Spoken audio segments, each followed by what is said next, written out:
guys, welcome to Jurassic Collectibles. I'm very excited today to bring you a spoken review of my Barbasol Embryo Cryocan. Now this is the same Cryocan that Dennis Nedry uses in the film in Jurassic Park to steal the embryos. Obviously this is a replica. It's made by a chap called Rylo, that's his name online, and he's a very talented prop maker from the US. And this particular Cryocan has been machined out of aluminium. It has real spring-loaded working parts, and the shaft actually twists down and locks. The Barbasol shell is made from a real Barbasol shaving foam can, and I've got mine in this nice acrylic display box that I had made for it especially. Now, this is really my pride and joy piece from my collection, and it's one that I'm very proud to share with you guys today.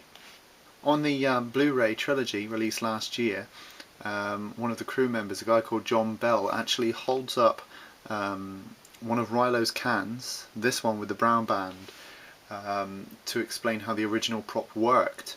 So it's actually now got lineage to the behind the scenes material on the Blu-ray, which means it's more valuable now. So this piece in particular has actually been used and actually is linked now in some way to the production of Jurassic Park.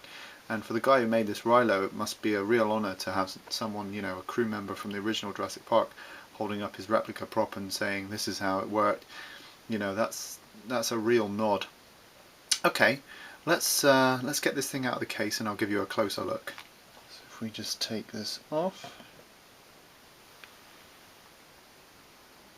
Okay, so first of all, I'll just give you a quick look at the Barbasol can. Nothing special really, it's just a Barbasol shaving can.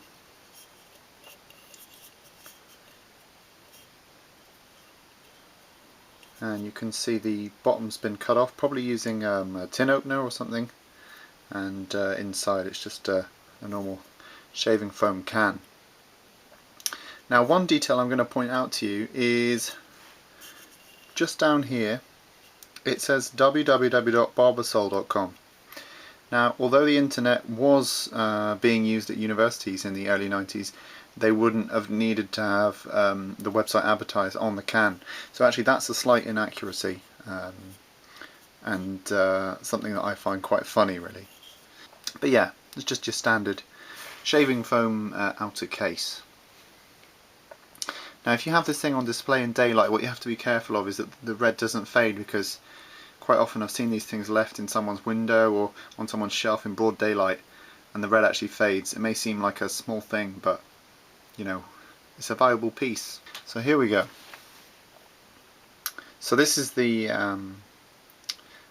aluminium machined piece, and you can see it comes with all the vials with the correct numbering and the all the different breeds of dinosaur, and they come straight out. So you can see here we've got Velociraptor 2.0, and that slides straight back in there and sits very snugly.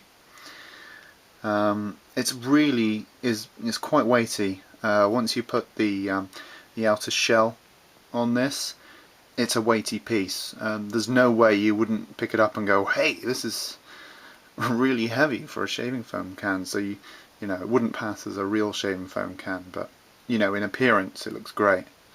And this is the synonymous brown band.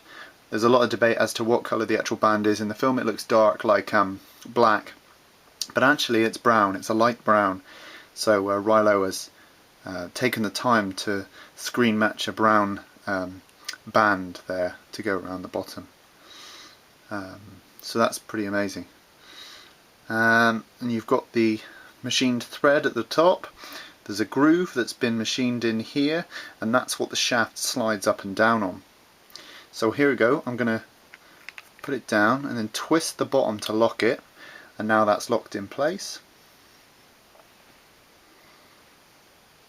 And that's very snug, and then if I twist, you can see it springs up with a metallic clack. I don't like to do that too often because after a while it can wear down the aluminium machined parts, so probably in its lifespan I've done that about 3 or 4 times. So just be wary of, you know, overusing your replica can, because it can damage the thread. Rylo, I'll put a link to his YouTube channel, but he has actually got a way of maintaining that and keeping it really well looked after. And you can find these things on eBay every once in a while. I believe it's Rylo selling them, so I will put his YouTube channel below, and maybe you can try and get in touch with him that way if you're interested in getting one of these. Let's have a look. So on the bottom it's flat. You can get, there's a Nixdad version with a concave base. Personally I prefer this version simply because it's been used in the production material found on the Blu-ray, but some people like it to be sort of screen accurate, although there's no evidence that the screen use piece actually was concave, so you know, it's up for debate. But a beautiful, beautiful piece, and it's fantastic that it actually works, and it's great to have it on display as well. Okay, so yeah, if you've got any questions, don't be afraid to pop them below, and as always, comment, rate and subscribe, and there's plenty more videos for Jurassic Park props, memorabilia and other collectibles, so go and check them out on my channel. Okay guys, take it easy.